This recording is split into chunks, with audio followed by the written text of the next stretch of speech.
அடுத்த செய்தியாக சிதம்பரம் அண்ணாமலை பல்கலைக்கழகத்துல பட்டமளிப்பு விழா நடைபெற்றிருக்கிறது. தமிழக ஆளுநர் அவர்கள் கலந்து கொண்டு எல்லோருக்கும் பட்டத்தை கொடுத்து கௌரவித்திருக்கிறார். அதுல வரலாற்றில் PhD படித்த புஷ்பராஜ் என்பவர் அதை வாங்கும்போது அவருடைய சர்டிபிகேட்ல தமிழக முதல்வரின் படத்தை வைத்து அதை ஆளுநர் கையில வாங்கிக்கிட்டு வந்து டிவியில ஒரு பேட்டியும் கொடுக்குறாரு. நான் ஆளுநர் ரொம்பவும் கஷ்டப்படுத்தணும்னு நினைக்கல, ஆனாலும் எனக்கு விருப்பம் தமிழக முதல்வர் கையால தான் வாங்கணும், அவர் கொடுத்த நிதியின் மூலமாக தான் இந்த ஆய்வையை முடிக்க முடிஞ்சது அப்படிங்கிற மாதிரி எல்லாம் அவர் பேசியிருக்காரு. இந்த செய்தி எப்படி பாக்குறீங்க? இது ஒரு விதமான மனசுல இருக்கக்கூடிய ஒரு அழுக்க வன்மத்தை காட்டக்கூடிய ஒரு நிகழ்வு அப்படின்னு தான் பார்க்குறோம். இன்னொன்று, இந்த தமிழக அரசு தொடர்ச்சியாக கவர்னரை நிந்திப்பதை, அவமானப்படுத்துவதை ஒரு அஜெண்டாவாகவே வைத்து வேலை செய்கிறது. இப்போ நேற்று கூட பார்த்தீங்கன்னா சம்மந்தம் இல்லாமல் கவர்னரை பற்றி நீட்டி முழக்கி ராஜ்யசபாவில் திருச்சி சிவா பேசினார். அதுக்கு கூட சபாநாயகர் சொன்னார், இதெல்லாம் தேவையில்லாத, இங்கே எதுக்கு இதை பேசுகிறீங்க அப்படின்னா, இங்கே பேசாமல் ரோட்டில் பேசுவோம், நீங்கள் ரோட்டில் பேசி வளர்ந்த கட்சி தானே, நான் கவர்னரை பற்றி அப்போ நான் கவர்னர்னு நான் சொல்லலை, the head of the state, அங்கே the head of the state அப்படிங்கிறாரு. அந்த ஹெட் ஆஃப் த ஸ்டேட் தான் ஆட்டுக்கு தாடி அப்படின்னு நீங்க ஒரு பக்கம் சொல்றீங்க.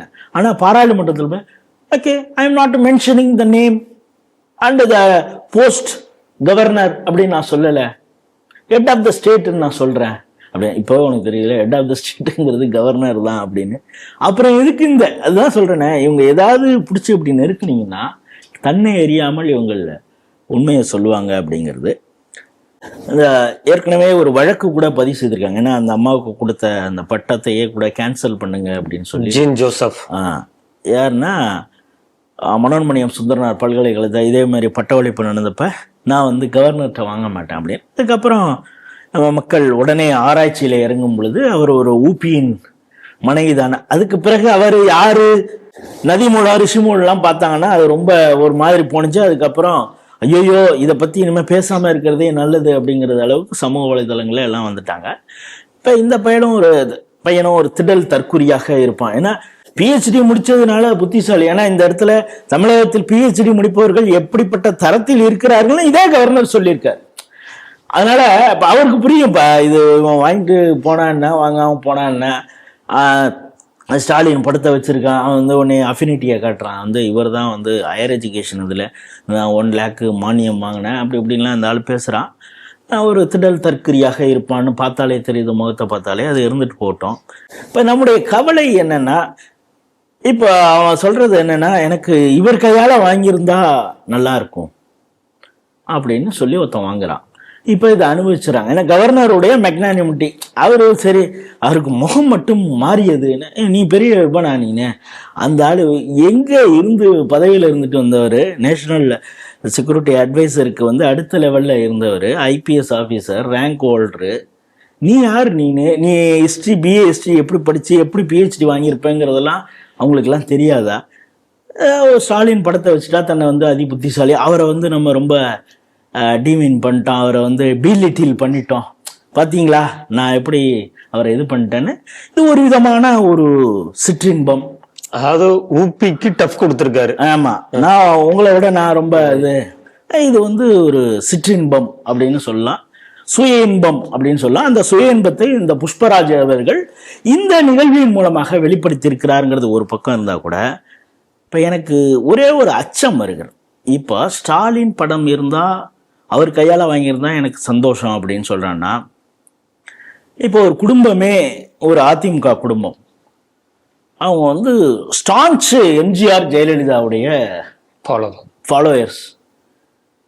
எங்கள் அப்பா MLA ஆனது, எங்கள் அப்பா ஒன்றிய செயலாளர் ஆனதெல்லாம் எல்லாம் அம்மா ஆட்சியில் தான், அம்மா தான் எல்லாமே எங்களுக்கு அது அது என்ன கழகமே கோயில், அம்மாவே தெய்வம்லாம் சொல்லிட்டு இருந்த இது உண்டு. எங்களை பொறுத்தளவு எங்களுக்கு தெய்வமே புரட்சி தலைவி அம்மா தான் அப்படின்னு சொல்லி, இப்போ நாளைக்கு ஒருத்தவங்க அதிமுகக்காரன் குடும்பம், அந்த அதிமுக குடும்பம் அவங்க இதே மாதிரி ஒரு பட்டம் வாங்குறப்ப ஜெயலலிதாவோட ஃபோட்டோ வச்சுட்டு இப்படி வாங்கினா ஒத்துப்பாங்களா அப்படிங்கிறது. இப்போ தர்மபுரி அந்த பக்கத்துலேருந்து இருக்கிறான், எங்களுடைய எல்லை சாமியே வீரப்பன் தான், வீரப்பனை படத்தை நான் வச்சுட்டு நான் அதை வாங்குறேன் அப்படிங்கிறான்.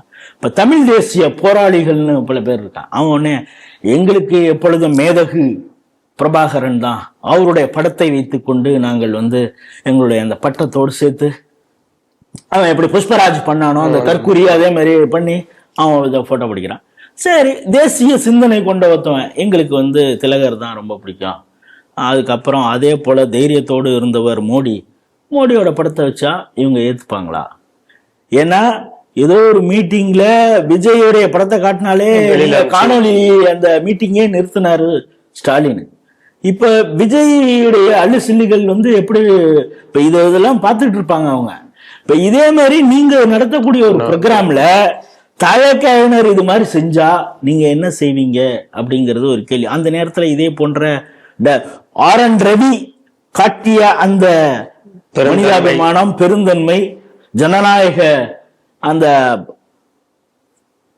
அந்த தன்மையெல்லாம் நீங்க வெளிப்படுத்துவீங்களா அப்படிங்கிற ஒரு கேள்வி எழுது. அதனால நீங்க தொடர்ச்சியாக இப்படியே சீண்டிட்டு இருக்கலாம் அப்படிங்கிறது. ஆனால் அதை விட முக்கியமான செய்தி, இது ஒரு செய்தியாக வந்திருக்குதா தினமலர்ல இன்னொன்று முக்கியமான செய்தி, அது லோக் பவன்ல இருந்து வெளியிட்டிருக்காங்க. என்னன்னா இப்பொழுது அதுதான் ரொம்ப முக்கியம். இவன் தற்கொலை செய்யறது அது ஒரு விஷயம். ஏன்னா இதை நம்ம வெளிக்காட்டணுங்கிறதுக்காக சொல்றோம். ஏன்னா அவன் ஒரு திடல் தற்கொலைன்னு சொல்லணுங்கிறதுக்காக சொன்னான். லோக் பவன்ல இருந்து மிக முக்கியமான அறிக்கை கொடுத்திருக்காங்க. என்னன்னா தமிழக அரசு ரொம்ப மோசமான ஒரு முன்னெடுப்பை செய்திருக்கிறது. என்னன்னா வேந்தர் அப்படின்னா இப்போது வரைக்கும் ஆளுநர் தான். இவங்க கோர்ட்டுக்கு போய் உயர்நீதிமன்றமே தலையில கொட்டி உட்கார வச்சிருச்சு. இவங்க மேல்முறையீடா சுப்ரீம் கோர்ட் போயிருக்காங்க. ஆனா அது வரைக்கும் ஹைகோர்ட் என்ன சொன்னதோ அதுதான். இப்பொழுது துணைவேந்தர்களை நியமிக்க அந்த தேடல் குழு ஒன்று அமைச்சிருக்காங்க. அதோடைய காலத்தை வரையறை பண்ணியிருக்காங்க. ஆனால் 2018 யூஜிசியின் கீழே ஒரு சில வழிகாட்டு நெறிமுறைகள் இருக்குது. அந்த வழிகாட்டு நெறிமுறைகள் படி பல்கலைக்கழக மானிய குழு தலைவர் ஒரு ஆளை அப்பாயிண்ட் பண்ணுவார். அவங்க இந்த குழுவில் இருந்து, இந்த தேடல் குழுவில் இருந்து அவங்க யாருன்னு கண்டுபிடிப்பாங்க. ஆனால் இது இல்லாமல் சேலம் மற்றும் கோவை பாரதியார் பல்கலைக்கழகத்துக்கு இவங்க நேர்முக தேர்வுலாம் நடத்திருக்காங்க, இதெல்லாம் நடத்திருக்காங்க.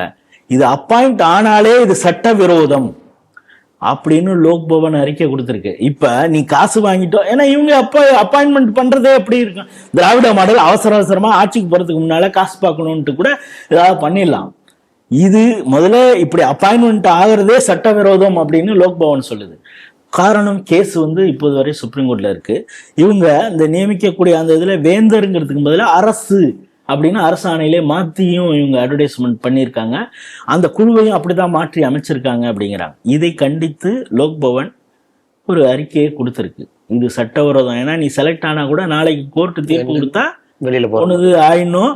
அந்த நேரத்துல எனக்கு சுப்பீரியாரிட்டி போச்சு இது போச்சுன்னா கத்தக்கூடாது அப்படிங்கிறத ஒரு கேவியட்டாவே போட்டுட்டார். ஆனால் வம்படியா இப்ப கவர்னருடைய இதை நான் இது பண்றேன் அப்படின்னு. இப்ப இந்த புஷ்பராஜ் எதுலேருந்து இன்ஸ்பயர் ஆயிருப்பான்னு இன்னொரு விஷயம் தெரியுது. இப்ப இது அண்ணாமலை யூனிவர்சிட்டியா, இதுக்கு முன்னால ஒரு 4 நாளைக்கு முன்னாடி பாரதிதாசன் யூனிவர்சிட்டியில கான்வெகேஷன் நடந்தது. அங்க PhD முடிச்ச அன்பில் மகேஷ் அவருடைய பேரை கால் அவுட் பண்றாங்க. அவர் வரல. அப்படியே சரி அடுத்த வருவாங்க அப்படின்ட்டு கவர்னர் நிக்கிறார். உடனே அங்க இருக்கக்கூடிய ரிஜிஸ்ட்ராரா யாரோ சார் அவர் மினிஸ்டர், உங்க கையால வாங்க மாட்டாராம் அப்படிங்கிறது மாதிரி சொல்லிட்டு போறாரு அப்படிங்கிறாரு. அவன் என் கையில வாங்கினேன், ஐயோ இனியா வந்தாலும் ஊப்பி எங்க வேணாலும் வாங்கிட்டு போட்டான். உடனே அடுத்த நாளே பார்த்து என் தலைவரோடு வாங்கி கொண்டேன் அப்படின்னு. இப்ப என்ன இதுல பியூட்டின்னா, RN ரவிக்காவது இதை எக்ஸ்பிளைன் பண்ணா இது என்ன எதுக்காக PhD வாங்கியிருக்காருன்னு புரியும். இப்ப இவர் ஒருத்தர்கிட்ட கொடுத்து வாங்கியிருக்காரு, அவருக்கு இதை பத்தி எக்ஸ்பிளைன் பண்ணா ஏதாவது புரியுமா?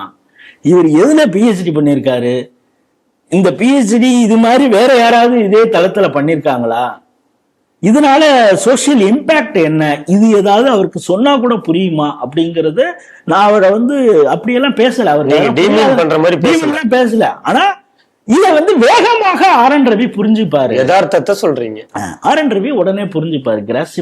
கிராஸ்பிங் பவர் அவருக்கு ஜாஸ்தி. ஏன்னா IPS ஆபீசரா இருந்தவர் அப்படிங்கிறதுனால அதை பார்த்துட்டு தான் தலைவனும் பாரு அன்பில் மகேஷ் பண்ணியிருக்காரு, அடுத்தது நான் அவரை தாண்டி பண்றேன் பாரு அப்படின்னு அவன் பண்ணியிருக்கான்.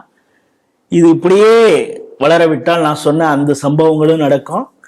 விசிலடிச்சான் குஞ்சுகள்லாம் பார்த்துட்டு இருக்காங்க. நாளைக்கு அவங்களும் செஞ்சாங்கன்னா அப்ப நீங்க வருத்தப்படக்கூடாது. இப்போ கோவில் செழியன் பட்டம் அளிப்பு கொடுக்கலான்னு வந்தாருன்னு கான்வெகேஷனுக்கு, அவன் வந்து விசில் அடிச்சுட்டே வந்து விஜயோட படத்தை வச்சுட்டு வாங்கினான்னா என்ன பண்ணுவாங்க? அதனால எச்சரிக்கையாக இருக்கணும் திமுகவினரும் அப்படிங்கிறது தான் இந்த செய்தி.